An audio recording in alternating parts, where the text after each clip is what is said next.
You know, it's not complicated, but it does seem complicated in the beginning. It definitely was for me.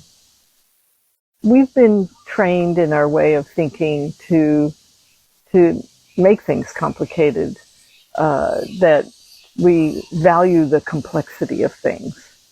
We've been taught to search out every little detail, and there's a level where it's just entertaining a certain part of our intellect, and a lot of that detail isn't useful in terms of sorting out what the problem is and what are the solutions.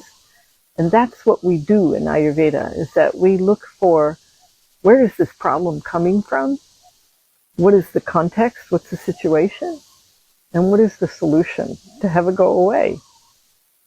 So picking things apart for the details and compartmentalizing our thinking, when we do that, we're not looking at how is this functioning as a whole system, because it does all have to work together. And how is everything working in the current situation? And so, because we're used to just looking at a little tiny part, then it seems complicated at first when we look at the whole picture. And so what we find, though, is that we might be able to do something to make something go away, a symptom, for example, go away on the surface, but we haven't found the cause. And so we really haven't found a long-term solution, right? Because when our bodies and minds are having a difficult time, there's a cause.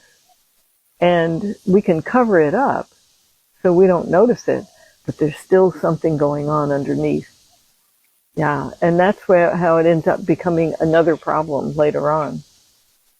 So Ayurveda then is based on the principles of nature, which are simple, and they make sense. And when you integrate these principles into life, it feels like something you've forgotten, but that you've known all along. It's our innate intelligence, not so much our intellect that we're trained to use for data collection. And so that it makes sense is a sentence that we hear often from our clients and students. Most students describe it as coming home to themselves. When I started learning about Ayurveda, I thought it was complicated. I started practicing Ayurveda because my yoga teacher introduced me to it. And I must say, I resisted a couple of times before I finally stepped into it.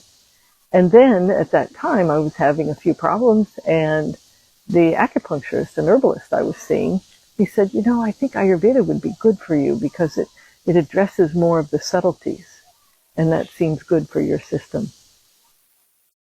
So when I first started practicing, I was just encouraged to do just a little bit at a time, and that's what I did. And I started making the changes and experiencing the results. And then I started to realize the power that we have to heal, that each of us has. Yeah, so it was a little bit of stop and start, but with each experience, I would take a new step and get some results.